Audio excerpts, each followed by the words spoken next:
Hi everyone. So today I will be providing you all with a review on the book called Emotional Intelligence: Why It Can Matter More Than IQ, which is written by Daniel Goleman.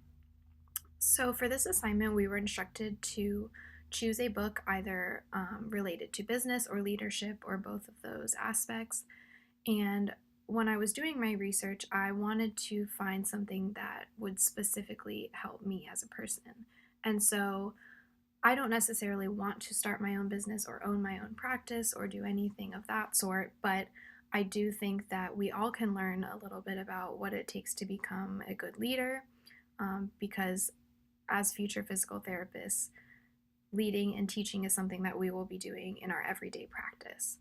And so when I was doing research, I stumbled upon this book, and what sparked my interest initially is that I didn't really know what emotional intelligence was. And so I started to read into it a little bit, and it actually seemed like something that would benefit me greatly.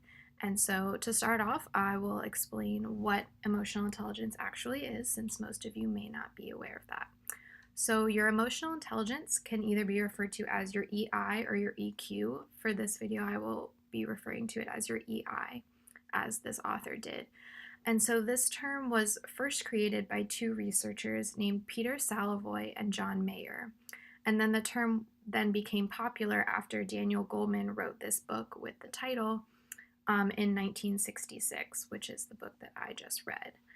So emotional intelligence is first defined as your ability to recognize, understand, and manage your own emotions, as well as recognizing, understanding, and influencing the emotions of others around you.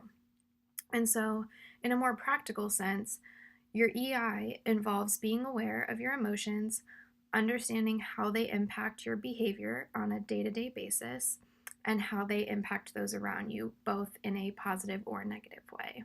Some personal examples of when I need to manage my own emotions include having to meet deadlines, whether that's for school or for work, receiving and giving feedback to others, dealing with relationships, whether that's with your friends, with classmates, with professors, and so on, dealing with change, which can be difficult for a lot of us, as well as dealing with either setbacks or failures. And so you may be asking yourself, why is this important?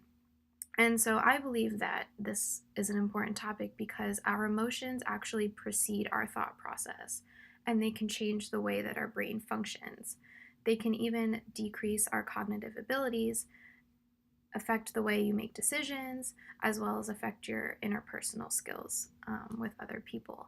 And so I think we have all been in that situation on either a test or a practical where you're so stressed out and you're feeling so many emotions that you actually blank out and cannot think of what you should do.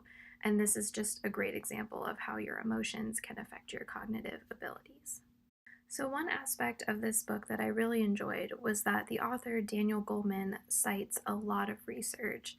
And being in an evidence-based program, that to me really resonated because if I'm learning facts about something, I want to know whether it's backed up by research or not. And so I thought that was especially helpful. One of the facts that really stood out to me and that I thought would be helpful to share with you all is that your EI actually accounts for 2 times as much as your IQ and technical skills levels combined. So that just goes to show how important your emotional intelligence can be in school and both in the future as professionals. So Goleman also explains how important your emotional intelligence can be for a job interview. So when you are going for a really important job interview, your IQ level actually becomes a floor effect.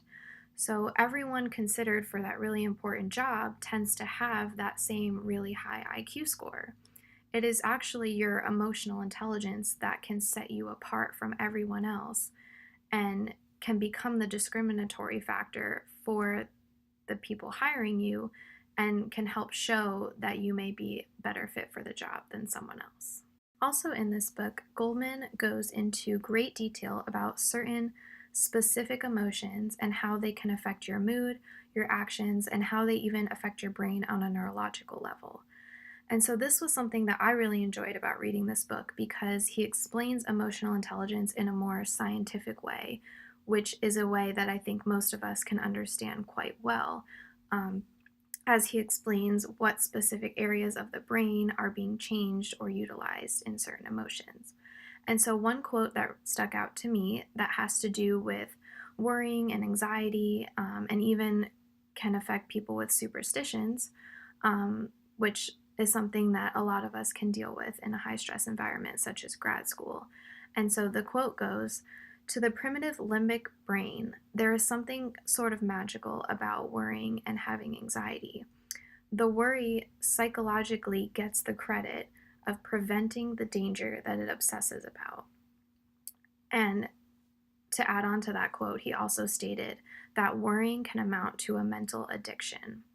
And so this really resonated with me because it almost shows that your brain has a way of having a reason why it's doing something. And so it is creating a reason for worrying so much or having so much anxiety, which is something that I didn't really realize.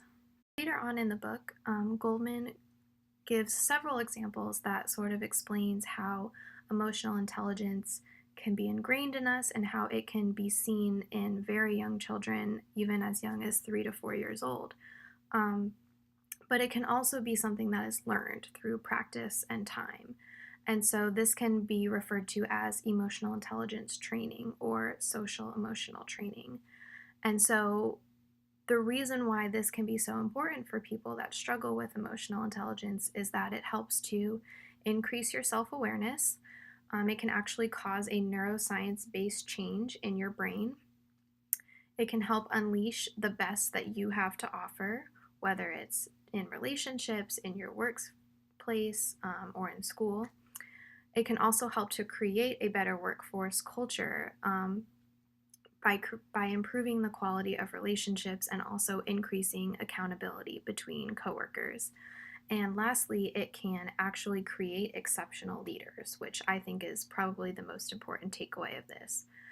And so, one thing that I thought was interesting that Goldman stated is that people don't tend to leave jobs, they tend to leave bosses. And so, that just goes to show that being an effective leader, whether you are someone's boss or not, can greatly help you in the workforce. I personally struggle with a lot of increased stress and anxiety, which has definitely become more apparent being in graduate school. And I feel as though I was able to gain a lot of insight after reading this book. I know that I am most likely not the only one that deals with these emotions, and so I thought I would end this video by providing some simple steps to help you deal with your emotional intelligence, and more importantly, with stress and anxiety. So, the first step to help dealing with these emotions is developing good self awareness. And so, this has to do with monitoring your cues for stress and anxiety and trying to figure out what situations can trigger your worry so you can hope to stop it in its tracks before it gets too bad. The second step involves practicing different relaxation methods. One example of this can be practicing mindfulness, which is something that I am interested in incorporating into my daily life.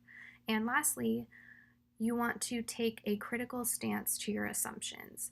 And so, this to me, I think, is the most important step to take. And this has to deal with thinking about what's stressing you out or worrying you and asking yourself, is this logical? Can this actually happen? And is this actually going to affect me in a negative way? And that can sort of help put that stress and worry into perspective for you all.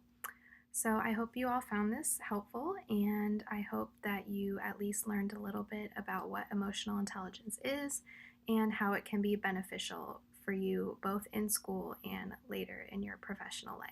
Thank you.